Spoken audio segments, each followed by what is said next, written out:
teman-teman sekalian, kita berjumpa lagi dan kali ini kita ingin membahas satu buah persoalan yang cukup menarik ya. Ini tentang kesetimbangan di fisika. Jadi ceritanya ada seorang anak bermassa 40 kg berjalan di atas rangkaian balok homogen seperti pada gambar. Massa balok AB 60 kg, balok CD 20 kg. Ujung C itu bertumpu pada ujung A. Maka jarak yang ditempuh anak dari ujung B sampai kedudukan saat kesetimbangan balok mulai akan terganggu. Jadi kalau kita menganalisa ya persoalan ini, kalau si anak ini berjalan ya sampai anggap di sini titik E lah ya. Kalau dari B ke E, anak ini berjalan, itu seharusnya tidak ada masalah ya. Maksudnya tidak akan terjadi gangguan di keseimbangannya. Tetapi, kalau si anak ini berjalan melewati si E, melewati titik E maksudnya, pada saat si anak berada di sini, contohnya ya, itu berarti ada kemungkinan balok AB ini ataupun ya balok AB lah nih, papan AB ini itu akan terputar gitulah ya, berputar gitu. Jadi sehingga anak ini akan kemungkinan bisa jatuh gitu, ya kan? Karena papannya ini ada namanya momen ya. Nah, seperti inilah ya kalau kita boleh gambarkan. Jadi sehingga ada kemungkinan di titik B ini itu tidak ada lagi, maksudnya tumpuan gitu. Ya, jadi baloknya ini balok AB tidak bertumpu lagi di titik B. Jadi berarti artinya pada saat kesetimbangan balok mulai terganggu, itu berarti syaratnya gaya tahan di B atau gaya normal di B itu mendekati 0 ya, ataupun kita anggap 0 saja lah ya. Nah, ya jadi itu sebenarnya kalau kita lihat secara prinsip dasarnya lah ya. Nah, sekarang bagaimana cara kita menyelesaikan ya persoalan ini? Caranya yang pasti mula-mula kita harus gambarkan dulu gaya-gaya yang bekerja ya pada papan AB dan CD-nya. Mari kita lihat yang pertama ya, gaya-gaya yang bekerjanya dulu. Nah, di sini sudah saya gambarkan ya gaya yang bekerjanya. Untuk papan AB ya. Nah, pada AB ini itu kalau kita lihat ada beberapa gaya bekerja. Yang pastinya adalah gaya tahan ya, NB pada titik B. W1 ini saya anggap adalah berat daripada papannya, yang dikasih tahu adalah sebesar 60 kg ya. Berarti beratnya adalah 600 Newton. Habis itu si anak anggap dia itu posisinya setelah E 400 Newton ya teman-teman. Nah, jadi kalau kita lihat seperti itu dia. Habis itu ada penahan di titik E ya, kita anggap NE, dan ada titik ya, ada penahan di titik A gitu ya. Jadi si C ini ya mendorong si A dengan gaya NA. Jadi seperti ini kalau kita lihat gaya-gaya bekerja pada papan AB ya. Selanjutnya kita lihat pada papan CD.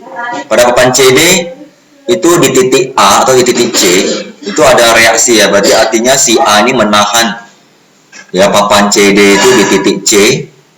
Jadi sehingga kalau kita lihat ada reaksi lah ceritanya ya. Jadi NC kita anggap, nah itu ceritanya akan sama dengan NA. Habis itu papan CD juga ada berat sebesar 20 kg, 200 Newton maksudnya, masanya 20, berarti beratnya 200 Newton. Habis itu dia juga ditahan di titik D makanya ada ND. Oke, jadi sekian itu gaya-gaya bekerja ya pada CD. Jadi langkah pertama kita bisa mencari dulu namanya NC atau NA ini dengan cara kita meninjau momen gaya terhadap titik D ya. Jadi acuannya kita ambil di titik D. Jadi titik D itu kalau kita lihat sebagai momen gaya adalah berarti W2 sama NC ya, atau NA. Karena di ND itu kan tidak ada momen ya, karena jaraknya 0. Jadi kita masukkan ya W2 dikali jarak ya. W2 itu berat daripada papannya, sedangkan jarak ataupun panjang papannya itu adalah 3 meter. Jadi titik berat itu adalah di tengah-tengah ya. Jadi makanya ini jaraknya jadinya 1,5 ya teman-teman. Jadi 1,5 meter jarak daripada W2 ke titik D-nya. Sedangkan jarak NC-nya itu adalah 3 meter.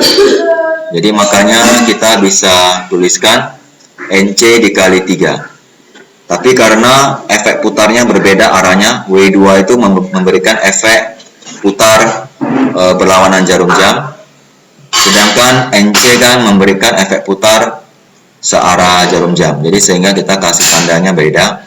W2 kita anggap positif, NC kita anggap negatif ya. Dari situ kita dapatkan namanya besar NC 100 Newton. Jadi 100 Newton ini sekaligus merupakan besar daripada NA ya. Nah, jadi berikutnya setelah kita dapatkan NA, kita akan meninjau balok AB ya, balok AB. Jadi di balok AB ini saya memilih pivotnya adalah di titik E ya, dengan tujuan ya supaya kita nggak perlu mencari NE itu berapa gitu. Oke, jadi makanya kita bisa sekarang mencari berapa jarak ya, jarak si anak itu dari titik E ya. Nah, jadi kita sebenarnya tujuan kita mau mencari ya X inilah ya. Berapa dia itu, anak itu harus melangkah dari titik E supaya terganggu ya keseimbangannya. Kapan terganggu? Ya tadi loh kita sudah bahas ya, berarti pada saat NB-nya itu sama dengan 0. Ya, jadi pada saat baloknya itu sudah hampir tidak bertumpu di titik B. Nah, jadi makanya kita sekarang tinggal masukkan lagi rumus momennya di titik E itu berarti yang searah jarum jam adalah WO, W anak ya, W orang maksudnya, W anak berarti. Habis itu NA ya. Jadi WO sama NA ini akan tandanya sama ya. Di sini saya anggap sama-sama negatif. Habis itu begitu juga NB ya. NB juga memberikan efek putar searah jarum jam. Oke, dengan acuan titik E ya. Sedangkan yang berlawanan jarum jam itu hanya ada W1 ya. Jadi W1 dikali 0,5 ya. Kenapa 0,5? Ya karena kan titik berat daripada papannya kan berarti di tengah-tengah. Di tengah-tengah karena jarak dari papan 3 meter, berarti di tengah-tengah berarti sekitar 1,5 ya dari titik B. Berarti dari titik E berarti 2 dikurang 1,5 berarti sekitar 0,5 ya. Nah, jadi makanya kita bisa langsung kalikan W1 600 dikalikan 0,5.